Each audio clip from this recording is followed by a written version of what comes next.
kids are these indiscriminate seekers. They just want to learn lots of information. And yet there is this adult literature that we've been talking about where they will avoid information that they think is going to be harmful in some way. Sometimes information is freely available and would be useful, but we still choose to avoid it. Why do we do that?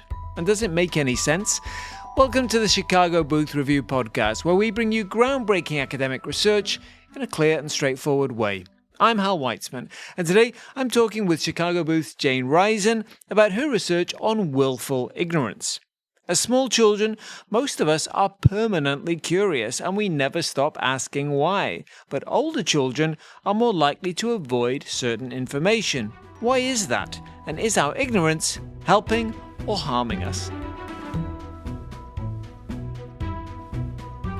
Jane Risen, welcome to the Chicago Booth Review podcast. Thank you for having me. We had such fun with you last time talking about dialogue and debate, but this time we want to talk about ignorance, willful ignorance, or avoiding information avoidance, and your research on that. You talk about the ostrich effect when people bury their heads in the sand when it comes to information. So there are some areas of life where we just want to be ignorant, right? We would prefer to be ignorant, even when there is information that is free, would be useful to us, but we just don't want to know about it. Tell us more about the ostrich effect. Yeah, this is based on the idea that the ostrich is putting its head in the sand and not getting information that it could. And so that is the metaphor for individuals who are choosing not to get information that's freely available. And as you say, this shows up across lots of domains. People are often reluctant to get information about their health, reluctant to get information about their finances. If they take an IQ test or they're evaluated by other people in terms of attractiveness and those scores are available for them, people will often not want to see that. And I think of most of this being some sort of protective motivation. So scholars have categorized this different ways. One that I think is pretty simple is to say we're doing this to protect our emotions. We're doing this to protect our beliefs or our preferences. And then we're also doing this sometimes to protect our actions, in the sense that if I know getting this information would require that I act differently from the way that I want to act, then I can avoid that information to act the way that I want to. Lots of different motives, and by domain it may look different, but mostly a protection motive of not wanting to be affected by the information in ways that I think will be not ideal for me. Right. I mean, I think we could all identify with that, right? I don't personally want to read about nasty medical things because I don't like to know that information, and I don't like to think about it and think, death, etc. I think it's something that very few people really want to research and read about, right? Some do.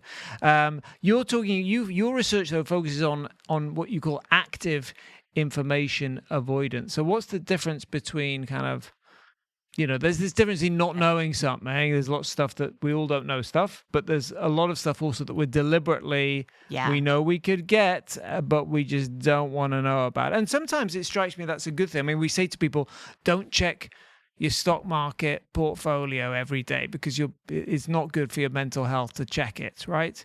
Only check it when the market's going up or whatever, not when the market's going down. So, I mean, what is the difference between these two things? Not knowing something and deliberately not trying to learn about it. So it's important in the research we try to focus specifically on this active avoidance because, as you say, there's an infinite number of things that I don't know.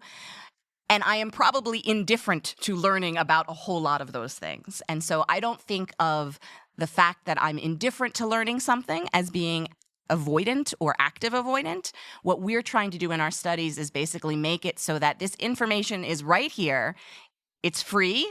You don't have to do anything to get it. Would you like it?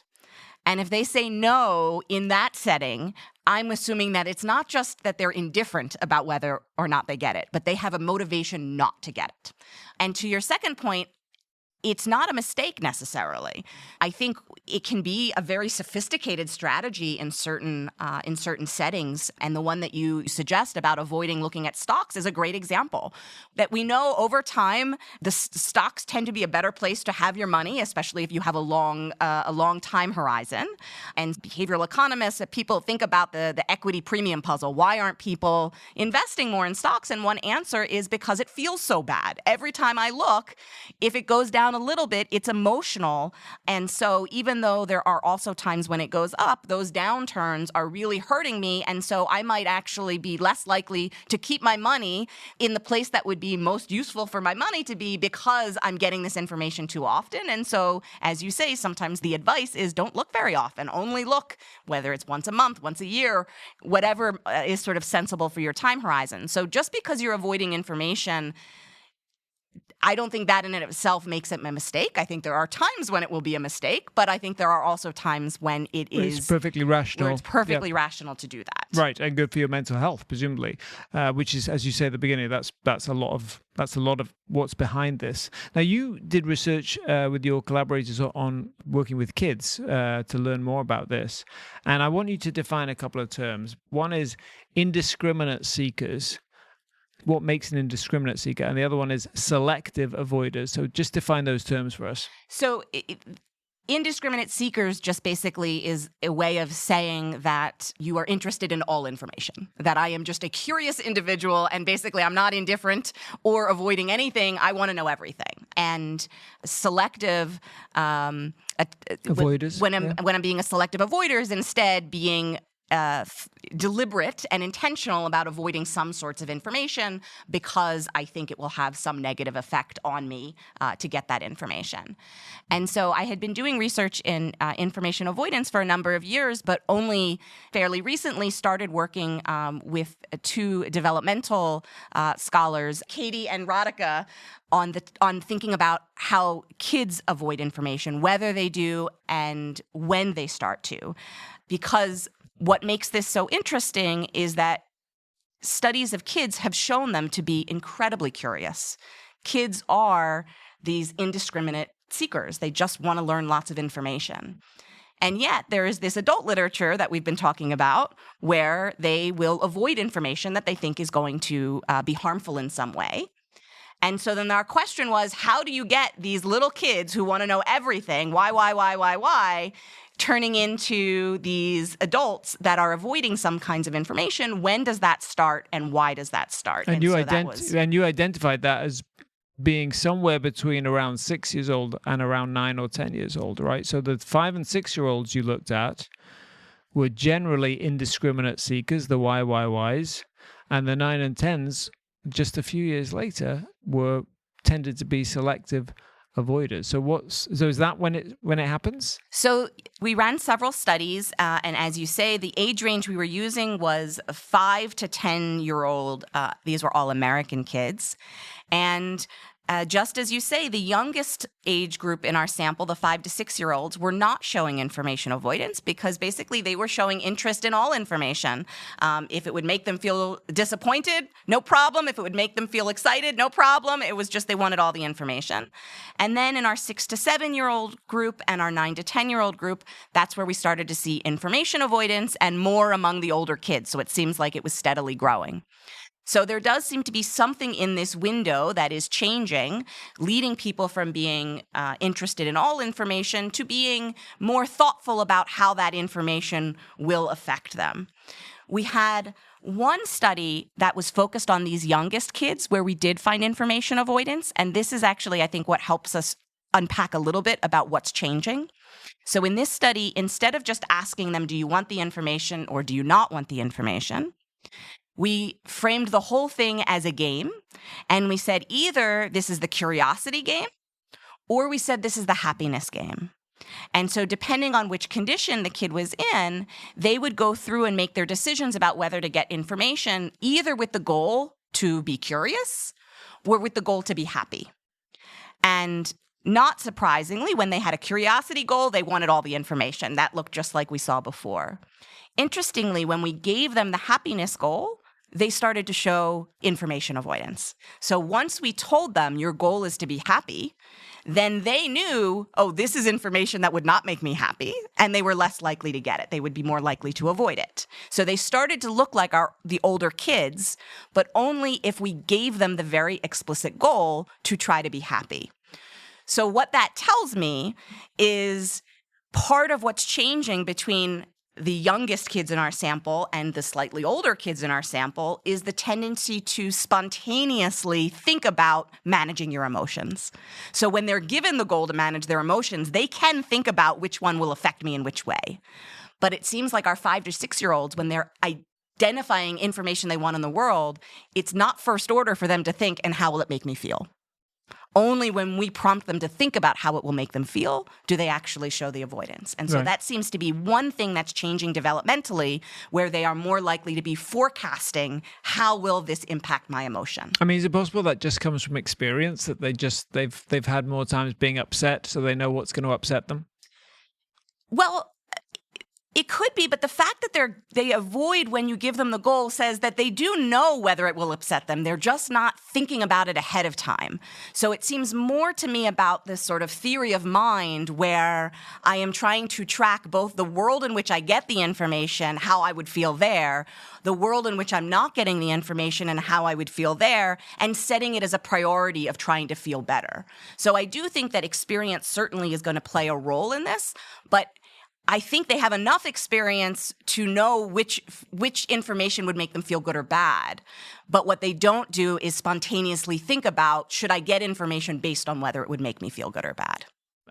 Something else I wanted to ask you about that came from your research with these kids was about moral wiggle room, something that I'm guessing a lot of us are familiar with. And so this idea that older children use this to act in their own self-interest, but they kind of get the feeling of having acted fairly. Tell us a bit more about moral wiggle room. Yeah, so we created a moral wiggle room study for children that was based on a wonderful study Jason Dana and his colleagues ran on adults many years back, and has been run in many different ways. The idea is simply, I'm presented with a choice, and my payment depends on my choice. So, you can choose bucket A or you can choose bucket B, and this is how much you earn. If A is the one you choose, this is how much you earn if B is the one you choose.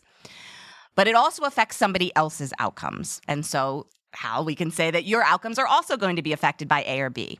And in these original studies, it was simply, you would ask people, do you want to choose between A and B now, when you see how it's going to affect your outcomes? Or do you first want to find out how it's going to affect the other person? So I would be asked, do I want to know how it's going to affect how when I choose between buckets A and B? And so what you see in adults, and we see in this older sample of children, is that people avoid finding out how their choice would affect the other person, because that makes it easier for me to make the self-interested choice. So if bucket A is going to give me more money than bucket B, I want to be able to choose bucket A without knowing that I could be screwing you over. And if I don't ever find out, then I know I didn't make a decision that was against your best interests, but I was still able to make a decision under my best interests. And so that moral wiggle room is a way for me to feel like I am acting fairly, but I did that only by avoiding information, right? I've created some ambiguity because it's possible that the one I chose also helped you. And I can think that that's the case without ever finding out that I was wrong. And so when we adapt this study, we run it very similarly, except we're using stickers as the prizes. And so kids get to see, with the red bucket, I get 2 stickers. With the blue bucket, I get 6 stickers. Do I want to find out how many stickers the other kid will get before I make my decision? And the older kids are more likely to avoid that information than the younger kids. I should also say the younger kids are also happy to screw you over a little bit more. So you can see the relationship between that. The avoidance helps you make the self-interested choice for older kids. Younger kids will make the self-interested choice often, even if they know they get all the information. Choosing the blue bucket is good for me and bad for you. No problem. I'm going to choose that one. So never work with little kids, but it sounds like the older kids, based on what you said earlier, the kids who are these are the kids who are in the 9 and 10 category. They are more like us adults. Yes. Yeah, so that's where that is set. We already know at that point we just don't want to know how it's going to affect somebody else. We just want to know how it's going to affect us. Yeah, even in the 6 to 7-year-olds, we're already seeing that pattern. And so just like with the earlier study, which we had done to try to explore different motivations, things about how something would make you feel, and someone shares you're questioning your beliefs and all sorts of things. In the moral wiggle room study, we find a very similar pattern where the 5 to 6-year-olds are not showing any evidence of avoidance, whereas the older kids are. And it seems to be the fact that they are avoiding the information makes it easier for them to choose the self-interested option, which is what we also see in adults. Carry the Two is the show that pulls back the curtain to reveal the mathematical and statistical gears that turn the world. Co-hosts Katie Woodkowski and Ian Martin bring unique perspectives from the fields of mathematics and statistics to convey how mathematical research drives the world around us. With each episode tackling a different topic, subscribe to Carry the Two, part of the award-winning University of Chicago podcast network.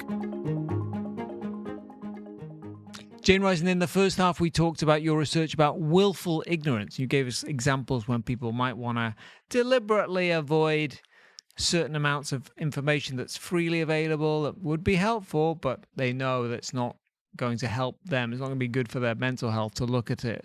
And you describe in your research, you talk about ignorance that can be used as a strategic tool.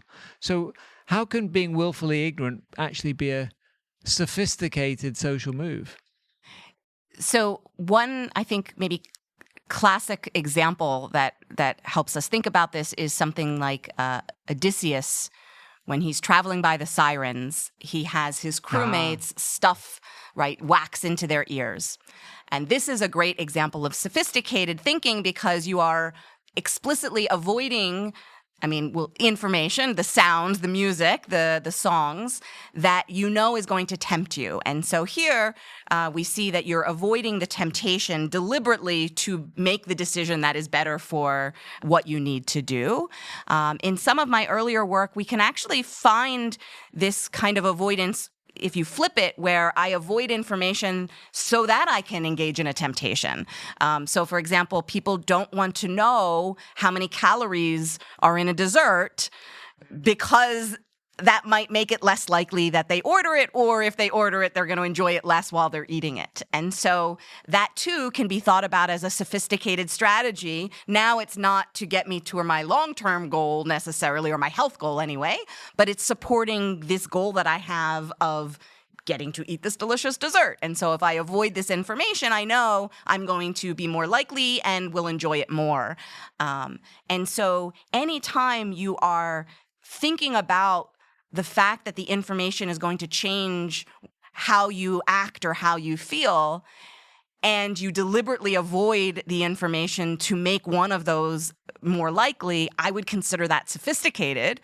I don't mean to say it's sophisticated in the sense that it's always going to get you to your goals, but it's a sophisticated strategy in that I'm having to think through not just one world, but these different worlds. Such an interesting example, because the whole idea of publishing calorie counts on on menus, and you go to Starbucks and you suddenly find out your favorite drink is double the recommended daily intake of calories or whatever, and we assume that that's a good thing. It's transparent, people know what it is, but as you say, maybe there's a cost in terms of people's mental health or whatever, that they're not really enjoying the things that they deserve to enjoy. Yeah, and we find in some of our earlier work, we find that people are avoiding information that we know affects their decisions, which means, so when they have the choice of avoiding it or not, they will say, I don't want it.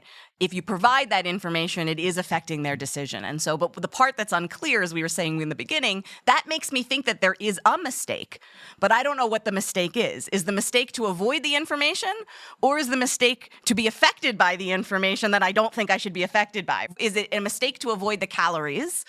Or is it a mistake to be influenced by the calories if I want to have this indulgence, especially in some of those studies, we can sort of change whether it's a special occasion. So you might want to avoid the calories when it's your birthday cake, but you want to look at the calories on every other day of the week. And so you could think about the fact that you're avoiding something that would affect you. I'm thinking of another example is going on vacation and not checking the exchange rate. So just using your credit, or not even looking at the bill, just using your credit card, you can mentally say, well, I'm on vacation, no rules, spend as much as you, then you have to deal with it another day. But this right now, I'm going to enjoy myself. And so you would say, in terms of the hedonic experience, avoiding that is super useful. In terms of the financial implications, it's harder to say, right? I mean, I assume it leads to more spending, which is not good, but depending on your particular financial situation, you can decide if that was okay or not okay. But it depends on what your goal is. Don't worry, we're not going to hold you. We're not going to allow any of our listeners to sue you based on their financial information. There's one anomaly that came up in your research on when you're working with kids that I wanted to ask you about, which is about competence. So children actually did seek out information about their own competence even when they did poorly. So why do you think that is? I don't have a good answer. You're right to say that maybe this one's... explain to us what happened. And then... So we measured many different motivations in this study, and almost all of them went in the same direction. The one that looked different was the dimension of competence. What I mean by look differently is that as we were talking about, for all of these different motivations, the older kids in our sample were the ones that were more likely to avoid information. But when it came to competence, as kids got older, they were actually more and more likely to get the information rather than not get the information. And we found this in 2 separate studies, so I don't think it's just a total fluke or total noise. I think it is a reliable effect. But I don't have a great answer yet for why it's different, why people want to know that they were the one who did bad on the test, but they don't want to know that they were the one who wasn't invited to the birthday party, right? That's the kind of difference that we're seeing when it comes to something like how likable I am. The kids are showing more avoidance as they get older, but for competence, they were showing more information seeking as they got older. I think it could be partly about where you think you can sort of what's changeable. Hopefully, maybe this means that lots of schools are doing a great job introducing growth language in terms of competence so that people think getting feedback is actually going to just allow me to become better and more competent rather than needing to avoid it.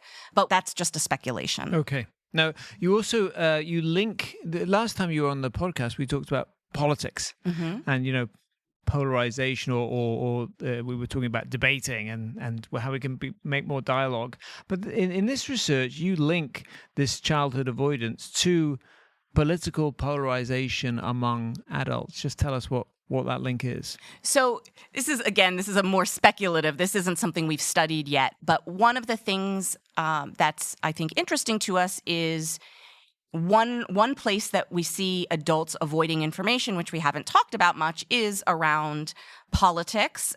What you think of in terms of these information silos that people are in, and so there's research in psychology for a long time on selective exposure, what I'm willing to expose myself to, and partisans are willing to expose themselves to information that favors their views, and they tend to avoid information that counters their views. And so you end up with adults in these kind of echo chambers where they're only hearing things that are said by people who share the same views as themselves, and we're not having nearly as much crosstalk as I think people often think is, useful for a healthy democracy. And because kids, as we were talking about before, kids start curious about everything. You wouldn't expect kids to put themselves into echo chambers. But understanding the development of information avoidance and thinking about how we might be able to change the trajectory or maintain the curiosity at times where we might otherwise start to become motivated to avoid information was the sort of the link, thinking about this current problem we have where people are putting themselves into these echo chambers. If we understood more about how we become information avoiders, could we create interventions or model better behavior, right? Another thing is, how do kids learn to avoid information? This is a big question that we have. And one thing, they may be learning this from the people in their lives, from the adults in their lives, whether this is parents or teachers. And so one thing we could do is you think about how to model curiosity as adults, especially when it is with people who have disagreeing points of views. That might be very useful in maintaining the curiosity that kids naturally show, but seem to age out of it as they develop. Okay, now some of our listeners will be, well, I'm sure most of our listeners will be avoiding some kind of news, which for them is bad, whether it's checking their grades or checking their retirement account. What do you think the lesson is from your research? Is it just descriptive, or is there something we could be doing to make ourselves happier? Well, I think it's worth being thoughtful about what your goals are when you're thinking about which information to get or not. And another thing I will add on is that I think the timing matters a lot. So there may be information that is useful to have, and you may not be able to handle it right now, but you need to get it at some point. And so sometimes it may not be thinking about, almost changing the question from whether or not I should get this information to when I can get this information may be useful. So with the example with looking at the stock market, thinking about the advice is not to never look at your returns ever again, but it's to look less frequently than you might have been, because it will make it easier to stay invested and not get freaked out because of a particular turn at a particular time. I can think of an example for academics. When you get reviews back on a paper, I'm too curious. I immediately need to know if it was accepted or not. That I have to look at right away. But regardless of whether it was sort of a revision, a rejection, whatever it is, to read through the reviews with the right mindset to be prepared to hear them, that's not an any moment of the day kind of a thing. I need to read those in the moment where I'm going to be prepared to receive this information in a way that's going to be useful, and not in one that's going to just make me angry and upset, because I know that it's information that is both useful and potentially upsetting. Well, I'm thinking of that advice you get: don't look at your phone first thing in the morning. Yeah. So I think so maybe one piece of advice would just be to change the question a little bit in your mind. It's not just about whether you get information or not, but when you get information. And so trying to think about, especially if it's information that you're going to need to get at some point, when am I going to be most receptive to taking it in a way that's useful and not going to create all of these bad feelings and misdirected actions, because now I just want to sell off all of my stocks and get out. And maybe that would be one way to sort of push us to do something that would be more aligned with our goals in the long term. Well, Jane Risen, thank you so much for coming back on the Chicago Booth Review podcast. I'm glad that I'm no longer ignorant of your research here about willful ignorance and information avoidance. Thanks for coming back. Thanks for having me. That's it for this episode of the Chicago Booth Review podcast, part of the University of Chicago Podcast Network. For more research, analysis, and insights, visit our website at chicagobooth.edu/review. When you're there, sign up for our weekly newsletter so you never miss the latest in business-focused academic research. This episode was produced by Josh Stunkel. If you enjoyed it, please subscribe, and please do leave us a 5-star review. Until next time, I'm Hal Weitzman. Thanks for listening.